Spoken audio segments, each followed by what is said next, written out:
Hello and welcome to part 2 of this tutorial. In this video I will talk about the process I went through with my snares and hi-hats.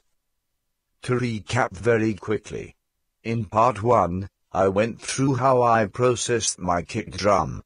I layered 2 kick samples together.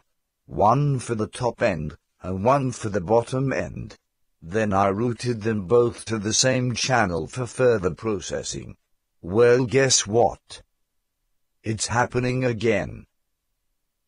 For the first snare I did not need to do much because it is already a really nice sample. Remember, if it sounds nice, then bloody leave it. Again, with the next snare, I did not use much processing. A simple low cut up to around 200 Hz and then an envelope shaper to tighten it up. Definitely play with the envelope shaper a bit more if you don't already, because it can really nicely tighten up your percussion elements. I'm sure you have noticed that I use it quite a lot. Okay, so now I have done the EQ for my separate snares. I have routed them both to the same bus, so let's have a look at this channel now. The first thing I have done is added an overdrive plugin. This adds some nice distortion to your snares and thickens them up. But make sure you have the tone knob all the way up. Let's see what the next thing I used is. Recognize this? Of course you do. It's alloy, once again. So first up I have just applied a small bit of top-end boost with a very wide Q range in my EQ section. Then I have gone straight to the compressor because there was no need for any extra transient shaping. In my compressor section, I have put quite a heavy amount of compression to it, and it's really this that changes the shape of the sound the most. I will now show you what the snare sounds like before and after compression, so you can see what effect these sort of compression settings have on my snare. Let's do this now.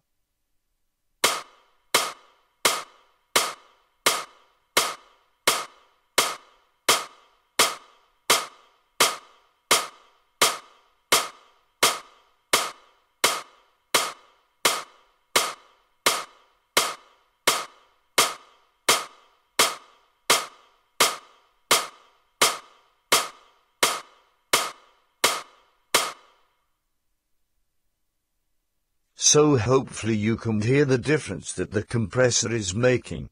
Finally, the last thing I have done is use the loudness maximizer to make the snare as loud as possible. Like I said in part 1 of this tutorial, this is not really a recommended production technique because you should avoid limiting your tracks as much as you can until you come to the mastering stage. If you use limiters before the mastering stage, then you are not leaving yourself much headroom to work with when the hour of mastering falls upon you. So being the massive hypocrite that I am, I have, of course, used limiting and maximizing on my snare, despite the fact that I should have tried to achieve a louder sound without limiting. If I zoom into my snare track, you will notice that both my snares are not completely lined up together. This is a really simple but sometimes really effective little trick that you can use when layering your own snares, if you want to make them sit more nicely together. Sometimes doing this can solve issues that no EQ or compression can sort out, so definitely give it a go, but remember it has to be very subtle adjustments. Otherwise it will just sound horrible. And not the good kind of horrible. Just to cover the hi-hats very quickly. I would always recommend panning some of your hi-hat elements in your percussion to create a bit of space in your top end, especially when you have a few hi-hat tracks. All of the hi-hats have sends on them to a reverb unit, rather than having a separate reverb unit on each track. This saves a massive amount of CPU, and when you start using lots of third-party plugins you will find that saving CPU is essential. Now, just before we finish up this tutorial, I will slowly bring each hi-hat element into the drums so you can hear what they bring to the sound. So let's do this now.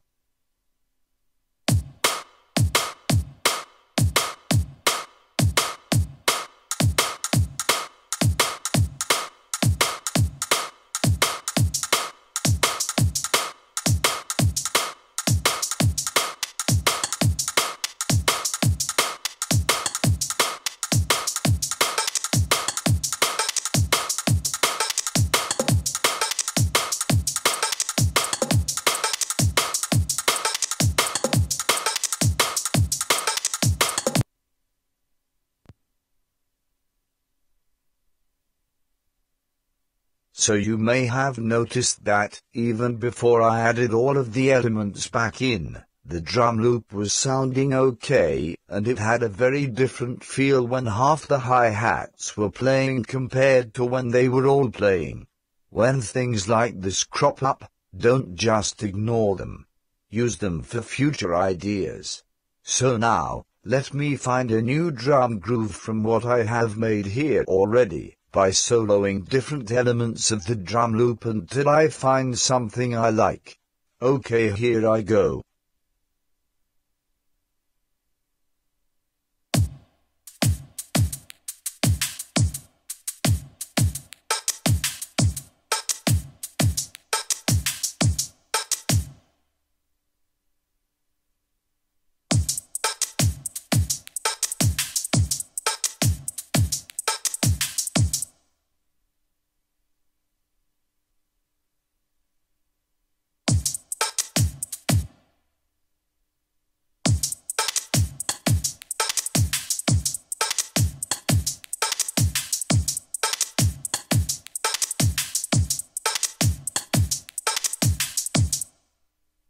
Okay, lovely. That will do for this example.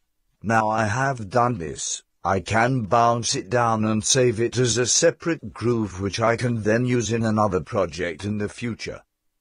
Right, that is all for this video. In part 3, I will go through how I processed and sequenced my saxophone lead. Thanks for watching, see you next time.